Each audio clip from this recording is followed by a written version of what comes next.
हामी सबैको मनमा आउने एउटा प्रश्न हो, जीवनको के अर्थ हुन्छ? जीवन भनेको के हो? जीवनको अर्थ के हो? जीवनको अर्थ कसरी खोज्ने हामी? के गर्ने? जीवनको उद्देश्य के हो? जीवनको लक्ष्य के हो? यो जीवनमा हामीले के पाउने? सबैको मनमा उठ्छ। कसैले सोधेको पनि हुन सक्छ, कसैबाट हामीले यो प्रश्न पाएको पनि हुन सक्छौं। के जीवनको साँच्चीकै कुनै लक्ष्य हुन्छ त? असली प्रश्न यो हो, के जीवनको साँच्चै नै कुनै अर्थ हुन्छ, कुनै लक्ष्य हुन्छ? र यसको उत्तर दिँदाखेरि म भन्छु कि जीवनको आफैमा कुनै लक्ष्य हुँदैन। जो जीवन छ हाम्रो, त्यो जीवनको कुनै लक्ष्य नै हुँदैन भन्दाखेरि सुन्दाखेरि अलिकति हामी चकित हुन सक्छौं, तर यो वास्तव हो। वास्तवमा नै जीवनको कुनै पनि अर्थ छैन। जीवनको कुनै पनि अर्थ हुनै सक्दैन। जीवनको लक्ष्य हुनै सक्दैन। जीवन भनेको के हो? जीवन हामीले यस कारण पायौं ताकि हामीले कुनै लक्ष्यलाई साध्न सकौं। जीवन माध्यम हो, जीवनको केही लक्ष्य होइन। तर जीवनद्वारा हामीले कुनै लक्ष्यलाई साध्न सक्छौं, त्यो लक्ष्यलाई हामीले पाउन सक्छौं, जीवनलाई प्रयोग गर्न सक्छौं।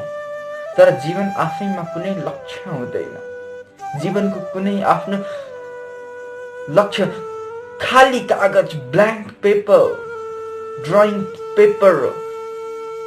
चाहे त हामी त्यो पेपरमा सुन्दर चित्र सजाऊ, सुन्दर चित्र बनाऊ, पेन्टिङ बनाऊ, अथवा केरकार पारेर त्यो पेपरलाई नष्ट गर्दियौं, व्यर्थ छोडिदिन सक्छौं। तर जीवन आफैमा कुनै पनि लक्ष्य छैन अथवा कुनै पनि उद्देश्य छैन। जीवनमा हामीसँग ब्ल्याङ्क पेपर छ, त्यो पेपरमा के लेख्ने? त्यो हाम्रो इच्छाको कुरा भयो। के भर्ने त्यहाँ? के राख्ने त्यहाँ? के बनाउने त्यो रिक्त कागजमा? त जीवनलाई हामीले रिक्त कागजको रूपमा हेर्न सक्छौं। हामीले जे अर्थ हाल्यौं त्यो नै बन्ने हो। जीवन आफैमा कुनै अर्थ छैन, अर्थ हाल्नु पर्छ जीवनमा। हामीले हाल्ने हो त्यो अर्थ। जीवनको अर्थ के हो भनेर कहीँ टाढा जानु पर्दैन खोज्नको लागि। जीवनमा के गर्ने, के नगर्ने अरूसँग हामीले सल्लाह लिइराख्नु पर्दैन। जीवन के हो, कसो, कहीँ जानु पर्दैन। जीवन के हो? Blank paper.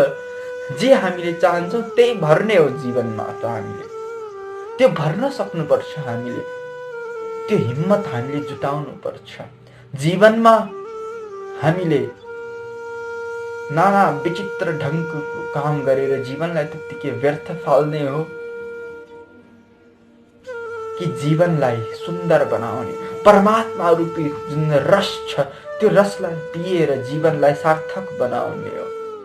चयन हाम्रो हो, डिसिजन हाम्रो हो, चोइस हाम्रो हो।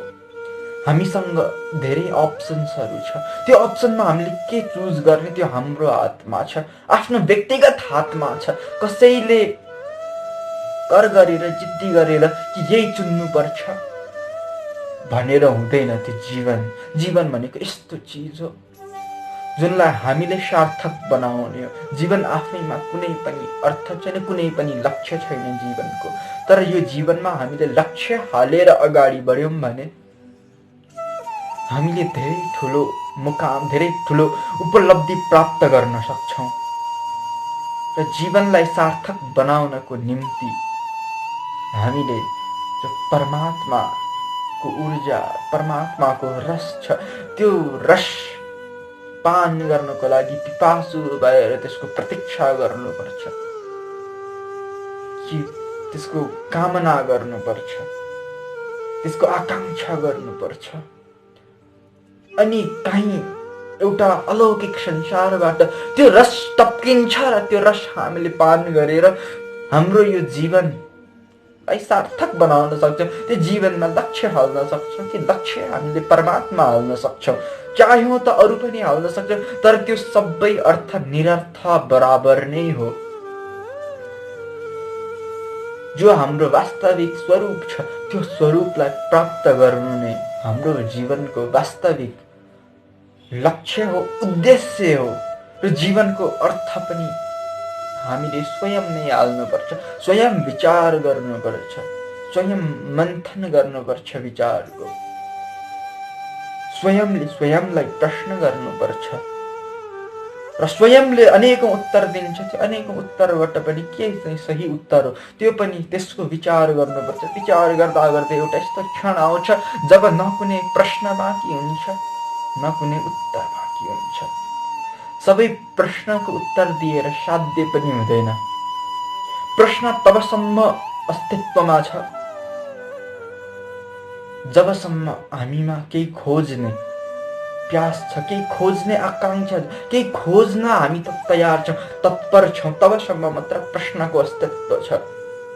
तर जब हामीले जुन मूल कुरालाई हामीले भेट्टाउँछौँ त्यसपछि हामीभित्र कुनै पनि प्रश्नहरू रहँदैन। प्रश्न एकदमै निरर्थ भइदिन्छ त्यो क्षणमा। त्यो क्षणमा पुग्नु नै हाम्रो लक्ष्य हो। त्यो क्षणमा उपलब्ध हुनु नै हाम्रो वास्तविक स्वरूप हो। त्यसलाई खोज्नु नै हाम्रो जीवनको मुख्य उद्देश्य हो।